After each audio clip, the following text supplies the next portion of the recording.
नमस्कार। प्रस्तुत है आज का चिंतन। मनुष्य आज सृष्टि का मुकुटमणि है। उसने अनेक दिशाओं में आश्चर्यजनक उन्नतियां की हैं। साधारण श्रेणी के पशु से ऊपर उठकर वह उन्नति के उच्च शिखर पर जा बैठा है। इस उन्नति का मूलभूत कारण उसकी एकता शक्ति, मिलन शक्ति, सामाजिकता, मैत्री भावना, सहयोग परायणता है। मानव जीवन की समृद्धि, विकास, कल्याण उसके व्यष्टि से समष्टि की ओर, आत्मा से परमात्मा की ओर, द्वैत से अद्वैत की ओर विस्तीर्ण होने में ही सन्निहित है। यौ वे भूमा तत्सुखम। भूमा में अनंत में विस्तार पाना ही सुख है। और यह विस्तार जब इतना व्यापक हो जाता है कि मनुष्य के सभी द्वैत द्वंद्व समाप्त हो जाते हैं, तब वह स्वयं भी अद्वैत बन जाता है। ऐसी स्थिति में सब उसके और वह सबका बन जाता है। व्यक्तिवाद, स्वार्थपरता, अपना परायापन का मतलब संकीर्णता, सीमितता और इसका परिणाम है असुरक्षा, अशांति, दुख, समत्व, ऐक्य। अद्वैत का अर्थ है सुख, शांति और समृद्धि। इसलिए जीवन दर्शन के आचार्य ऋषि ने मनुष्य को समष्टिगत जीवन बिताने का निर्देश दिया है। अद्वैत की, एकता की ऐसी महान भावना ही जीवन की मूल आधारशिला है। भारतीय धर्म, दर्शन, समाज व्यवस्था, संस्कृति की मूल प्रेरणा यही अद्वैत की भूमा में विस्तृत होने की विशाल भावना रही है। धरती पर जीवन की बनावट ही कुछ ऐसी है कि वह अपने आप में सिमट कर नहीं रह सकता। संपूर्ण समाज सृष्टि से प्रभावित होता है और उससे संपूर्ण सृष्टि। जिस तरह श्वास प्रश्वास का संबंध विश्वव्यापी वायु तत्व से जुड़ा हुआ है, उसी तरह मनुष्य का जीवन समष्टि के साथ जुड़ा हुआ है और वह स्वयं भी प्रत्यक्ष या अप्रत्यक्ष रूप से अपने आसपास की दुनिया को प्रभावित करता है। इस तरह व्यक्ति का विकास समष्टि के जीवन के साथ जुड़ा हुआ है।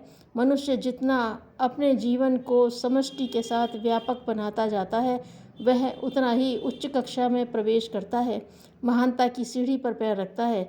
आसपास के क्षेत्र का, जिसे समाज कहा जाता है, हमारे व्यक्तित्व के विकास में बहुत बड़ा हाथ होता है।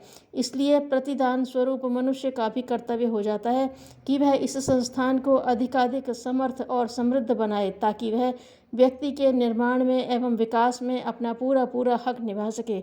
अपने स्वार्थ, अपनी मान्यताओं, अपने ही लाभ में आसक्त रहने वाला मनुष्य समाज को तो कमज़ोर करता ही है, साथ ही अपनी प्रगति में भी बाधक बनता है। वह स्वयं अपनी ही परिधि में गिरफ्तार रहकर समाज के साधनों से लाभ नहीं उठा पाता, इसलिए पिछड़ जाता है, अविकसित रह जाता है। समाज को अभावग्रस्त देखकर भी हम अपना घर भरा रखें तो यह अपनी मौत को निमंत्रण देना है, क्योंकि दुर्बल समाज हमारी रक्षा नहीं कर सकता। इसके साथ ही एक न एक दिन समाज के कोप का भाजन बनना पड़ेगा। ऐसे स्वार्थी लोगों को दूसरों का सहयोग, आत्मीयता मिलना तो असंभव ही है। इसलिए आवश्यकता इस बात की है कि अपने समाज के हित में अपना हित समझा जाए। उसकी समृद्धि एवं विकास में ही मनुष्य का विकास निहित है।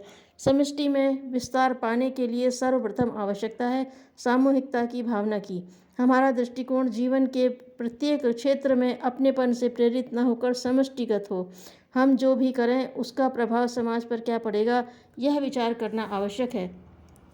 इस तरह के सभी प्रयत्न त्याज्य हैं जिनमें हम अपने लाभ की भावना से समाज के हितों को हानि पहुंचाते हों। समाज में जहां अन्य लोगों को सरलता से पेट भरने को अन्न न मिले और हम अपने भंडारों में अन्न संग्रहित करें, समाज के बहुत बड़े वर्ग को जहां रोटी, कपड़ा, आवश्यक शिक्षा, चिकित्सा आदि की व्यवस्था न हो और हम अपने लिए कोठी, बंगले, आमोद प्रमोद के साजो सरंजाम एकत्रित करें, तो यह ऋषियों की भाषा में पाप होगा। किसी भी स्थिति में हमें उन कार्यों से बचना चाहिए जिससे अपने लाभ के लिए संपूर्ण समाज का ही अहित कर रहे हों। हम सब प्रभु की संतान, एक दूसरे के भाई भाई हैं। हमने से कोई छोटा और न कोई बड़ा है, हम सब एक हैं। ऐसी उत्कृष्ट भावना का होना समाज की समृद्धि के लिए आवश्यक है। रुद्र सूक्त का प्रणेता ऋषि तो समाज की सेवा करने वालों को भी नमस्कार करता हुआ कहता है, नमस्तक्षभ्यो रथकारेभ्यश्च वो नमो नमः कुलालेभ्य कर्मारेभ्यश्च वो नमो। यजुर्वेद। शिल्पकारों को नमस्कार है, बढ़ई को नमस्कार है, कुम्हारों को, लुहारों को नमस्कार है। ऋषि किसी को भी अस्पृश्य नहीं मानता, वरन वह समाज की किसी भी रूप में कर्म करके पूजा करने वालों को वंदनीय समझता है। इतना ही नहीं, वह तो पतितों को भी नमस्कार करता है। स्तेनानाम पतये नमो, यजुर्वेद। चारों ओर चोरों चोरों और चोरों के नायकों को भी नमस्कार करता है। क्यों? समाज भी चोर भी समाज के अंग हैं, मनुष्य हैं और सामाजिक कारणों से ही वह चोर बनता है। ऋषि अद्वैत के दृष्टा थे, उसे उन्होंने आत्मसात कर लिया था। इसीलिए तो वाल्मीकि जैसे डाकू भी उन्होंने तनिक से संपर्क मात्र से उसके ऋषित्व को जगा दिया था। जहाँ सामूहिकता, अद्वैत की भावना नहीं रहती है एवं मनुष्य में अपना और परायापन का भाव आ जाता है, वहीं संघर्ष, छीना झपटी, द्वेष, दुर्भावनाओं को प्रोत्साहन मिलता है। वहाँ अपने अवांछित तत्व पैदा हो जाते हैं। क्रांति का उदय भी इसी से होता है और परिस्थितियों में समाज को अशांति के दौर से गुजरना पड़ता है। फिर वे लोग जो अपने लिए ही संग्रह करके रखते हैं, उनका भी अस्तित्व खतरे में पड़ जाता है। बहुधा उसे कोप का भाजन बनना पड़ता है। किसी भी रूप में विषमताएं, ऊंच नीच, छोटे बड़े, अपने पराये की भावनाएं सामाजिक जीवन के लिए विष हैं और यह भी निश्चित है कि इनके रहते कोई भी समाज सुरक्षा, शांति, समृद्धि की ओर अग्रसर नहीं हो सकता है। हम अपने और समाज के बीच इन विषमताओं को जितना हटाते जाएंगे, जितना हम समाज के साथ घुलते जाएंगे, उतना ही समाज शक्तिशाली एवं समर्थ बनेगा और वह हमारे विश्वास समृद्धि में अपना पूरा योगदान दे सकेगा।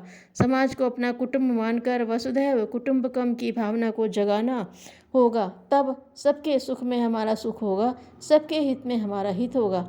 अपनी संकीर्ण भावनाओं एवं स्वार्थपूर्ण संघर्षात्मक प्रवृत्तियों आदि को दूर हटाना होगा, ताकि हम में परस्पर खिंची हुई भेद की दीवारें तोड़ी जा सकें, हमारी सामूहिक शक्ति पुनः जागृत हो उठे।